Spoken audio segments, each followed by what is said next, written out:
আমার অত্যন্ত কাছের, যাকে বিগত আন্দোলন সংগ্রামে আমরা সকল ক্ষেত্রেই তার অবদান অবিস্মরণীয়। ভিপি কৃষক দলের নেতা ভিপি ইব্রাহিম সত্য, উনি হজ থেকে এসেছেন। আল্লাহ পাক ওনার হজ কবুল করুক, সবাই বলেন আমিন। প্রিয় সহযোদ্ধাবৃন্দ, আমারও একটি জরুরি ধানমন্ডিতে 12টা পৌঁছতে হবে। অনেক কথা, অনেক ইতিহাস, দীর্ঘদিন ধরে প্রায় 11 মাস বাংলাদেশের এই গ্রহণযোগ্য ব্যক্তির কাছে অতীত ছাড়া বর্তমান নিয়ে অনেক কথা আমরা আপনাদের মাধ্যমে ওনার কর্ণগোচর করার চেষ্টা করে যাচ্ছি। এখানে আবু নাসের, মোহাম্মদ রহমতুল্লাহ সাক্ষী আছেন। এই প্রেস ক্লাবের সামনে প্রথম সাহস নিয়ে যিনি আমাদের নাটোর এসে তুলো, আমরা দুজনেই প্রথম সাহস করে এই প্রেস ক্লাবের সামনে এসেছিলাম। বিডিআর মিউটিনি নিয়ে বাংলাদেশের সকল ক্ষেত্রে যে নৈরাজ্য, তার বাবা শেখ মুজিবের আমলে যা ঘটেছিল সেই ঘটনাগুলি পুনরাবৃত্তি হচ্ছিল, তারই প্রতিবাদে সেদিন প্রথম অনেক লোক এখানে বসেছিল। সেই ছবিটা এখনো ভাসে। আবু নাসেরকে প্রথমে ধন্যবাদ জানাতে। প্রিয় বন্ধুগণ, আমরা অতীত নাহি পাবো, কিন্তু আজকে আমাদের দেশের অনেক ব্যক্তি যাদেরকে আমি অনেক পছন্দ করি, বাংলাদেশের মানুষ তাদের অনেক পছন্দ করে, অনেক কথা ওনাদের ভালো লাগে। যারা সৃষ্টি করেছে সে ব্যক্তিকে অনেক মিডিয়া বলেছেন সে মাস্টার মাইন্ড। আমি বলবো মাস্টার মাইন্ড না, মবের রানী সে। আমি মনে করিয়ে দিতে চাই সুশীল সমাজ, যারা আজকে মবের, যারা গত দুদিন আগে একটি অবৈধ নির্বাচন কমিশন প্রধানকে আইন নিজের হাতে তুলে নিয়েছেন। অবশ্যই আমার দলের নেতা সালাউদ্দিন আহমেদ, অ্যাডভোকেট রিজভী আহমদ সাহেব সেটাকে প্রতিবাদ করেছেন এবং আইনের আওতা আনার দাবিও করেছেন।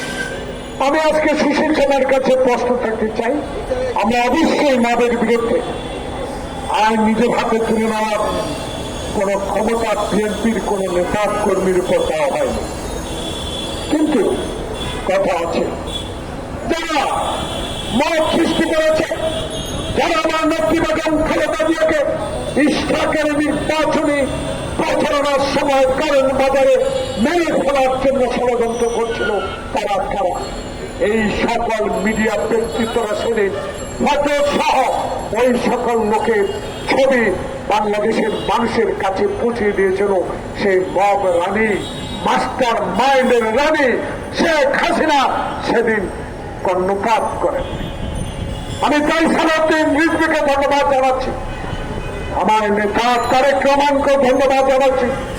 জুলাইয়ের বিপ্লবের পর কঠিন হুঁশিয়ারি দিয়ে উনি বলেছেন, যারাই যত বড় নেতাই হন না কেন, যতই আন্দোলনে রক্ত পাপ ছড়িয়েছেন, পুলিশের বাড়ি খেয়েছেন, গুলি খেয়েছেন, মাপ নাই যদি আইনের নিজের হাতে তোলেন।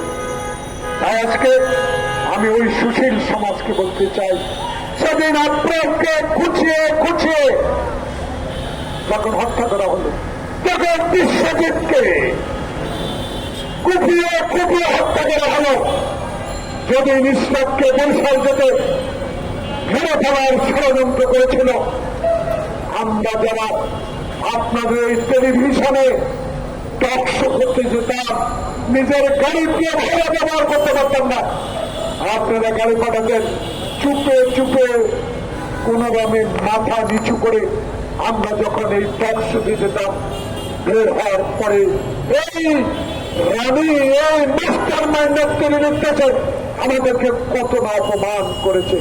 সেদিন এই কথাগুলো যারা বলেন না, যারা এখন বলেন, তাদেরকে আমি সম্মানের সে বলি, এই কণ্ঠ যেন আপনাদের বরাবরই থাকে, অতীতের না যেন আর ব্যবহার না করেন, সামনের দিকে এগিয়ে যান, আমরা আপনাদের থাকবো।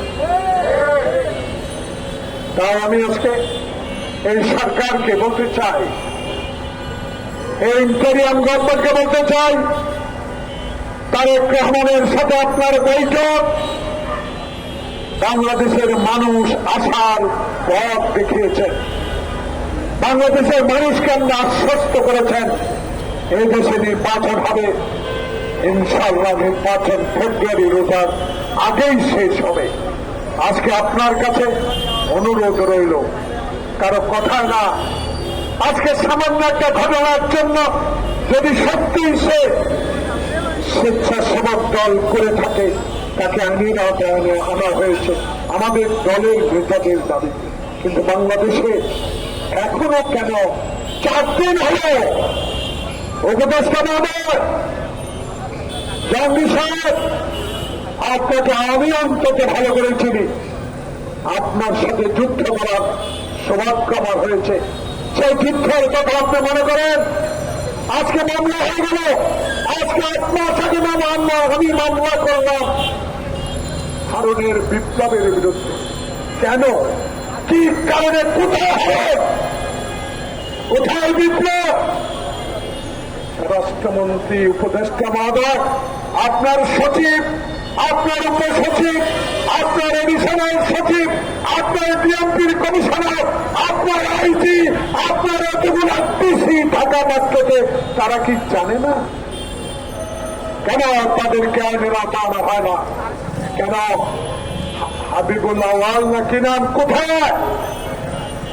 শুনতে পেলাম আজকে পত্রিকায়, অনেক পত্রিকায় দেখতে পেলাম তার আগে ভাই নাকি পুলিশের উচ্চ পর্যায়ে কর্মরত আছেন, আমি জানি না। রকিব সাহেব কোথায়? কেন তাদেরকে গ্রেপ্তার করা হয় না? যারা বলেছে আমি ঘুমিয়েছিলাম, আপনি সাংবিধানিক প্রতিষ্ঠানের প্রধান, আপনি ঘুমিয়ে থাকেন, আপনি ঘুম থেকে উঠে বলেন নির্বাচন সুষ্ঠু হয়েছে। কেন ডক্টর বিনোদ সাহেব, প্রধান উপদেষ্টা মহোদয়, কেন গ্রেপ্তার আইনের আওতায় এখনো আনা হলো না? সব কিছু মানুষ বলে, আপনারা জানেন। পুলিশ চাইলে, সরকার চাইলে 16 বছর যারা আমাদের পিঠ লাল করেছে, মাথায় গুলি করে রক্ত ছড়িয়েছে, আইনে ঘরে নিয়ে মাসের পর মাস রেখেছে, তখনকার গোয়েন্দা যদি ফারুক সাহেবের স্ত্রী, মেয়ে কোথায় থাকে, মির্জা আলমগীরের মেয়েরা কোথায় থাকে জানতে পারে, তারাও তো কিছু কিছু লোক আপনাদের কাছে আছে, তাদেরকে দিয়ে কেন গ্রেফতার করান? ইচ্ছা থাকলে উপায় হয়। তাই তারেক রহমান সাহেব, প্রিয় নেতা, আজকে 10,000 কিলোমিটার দূরে আপনি এই জাতির বিবেকের স্থান থেকে আপনাকে আহ্বান জানাবো, আপনাকে শতকোটি সালাম। আপনার স্বাধীনতার ঘোষক শহীদ প্রেসিডেন্ট জিয়াউর রহমানের শ্রেষ্ঠ সন্তান, বাংলাদেশে আপনি যে অবিচার পেয়েছেন, সেই আপনার করুণ অবস্থা আমি নিজেই চোখে দেখেছি। জেলখানার ভালো লোক আপনি রিমান্ডে নিয়ে গেল ঢাকা জেল থেকে, আমরা তাকে বিদায় দিলাম। 7 দিন পর তারেক রহমান সাহেব আসলো স্টেশনে, তার মেরুদণ্ড ভেঙে দিলেন, চলে গেল দেশের বাইরে। এই সরকার হাসিনার, এই সরকার থেকে বাঁচল না, বিনা কারণে রায় দিয়ে তাকে বিচারের আওতায় আনলেন। আজকে তাই আপনার কাছে অনুরোধ রইল, আপনি যেই সময়টুকু 16 বছর ধৈর্য ধরেছেন, বাকি এই 11 মাসও আপনি সরকারের উপর বিশ্বাস রেখে আমাদেরকে সাহস জুগিয়েছেন। ইনশাল্লাহ আপনার এই সাহসের বাতি করে আমরা লক্ষ লক্ষ লোক আপনার সাথে আছি। বাংলাদেশে 91 মতো একটি নির্বাচন অনুষ্ঠিত হবে। সেই নির্বাচনে বাংলাদেশের মানুষ আপনাকে ইনশাল্লাহ ভোট দিয়ে সরকার গঠন করাবার সহযোগিতা। এনসিপি বলতে চাই, নতুন দল জুলাই বিপ্লবের আপনি কণ্ঠস্বর আপনারা, আমার বাচ্চার যে বয়স আপনারও সেই বয়স। দল করেন, প্রতীক নেন, রেজিস্ট্রেশন হোক, নির্বাচনের লড়াই রমজানের আগে হবে। তার আগে কেমনে বলেন 200 সিট আপনি পাবেন? কিসের ইঙ্গিত? 300 সিট পাবেন, কিসের ইঙ্গিত দিচ্ছেন? আগে তো বলেছে আমার বাচ্চার সমান আপনার বয়স, আর আপনার জন্মের ভাগ থেকে রাজনীতির সাথে আমাদের সম্পর্ক। 65 আন্দোলন দেখেছি, 69 আন্দোলন দেখেছি, 62 শিক্ষা আন্দোলন দেখেছি, 71 যুদ্ধ দেখেছি, এরশাদ বিরোধী আন্দোলন দেখেছি, হাসিনা বিরোধী আন্দোলন দেখেছি। আপনাদের আন্দোলনকে যদি তারেক রহমানের বিএনপি সহ যারা আমরা রাজপথে ছিলাম তারা সমর্থন না করতাম, পশ্চিমকালেও আপনারা এই আন্দোলনে সফল হতে পারতেন না। আপনাদের এই সফলতা, আপনাদের এই সফলতাকে আমরা অস্বীকার করি না, কিন্তু কথাবার্তাগুলো যেন সুন্দর হয়। কারণ আমাদের দল বলেছে আসুন রাজনীতি করেন, ক্ষমতায় বসেন, যদি জনগণ ভোট দেয়। হাসিনার মতো দিনের ভোট রাতে করে মরা ব্যক্তির ভোট দিয়ে 10টা হুন্ডা গুন্ডা দিয়ে নির্বাচন কেন্দ্র দখল করে ক্ষমতা দেওয়ার আশা আর বাংলাদেশে কোনোদিনও করবেন না। বাংলাদেশের মানুষ অনেক দেখে, শেখ মুজিবকেও দেখেছে, কিন্তু সমালোচনা করে। মৌলানা আব্দুল হামিদ খান ভাসানীর সমালোচনা তো করে না।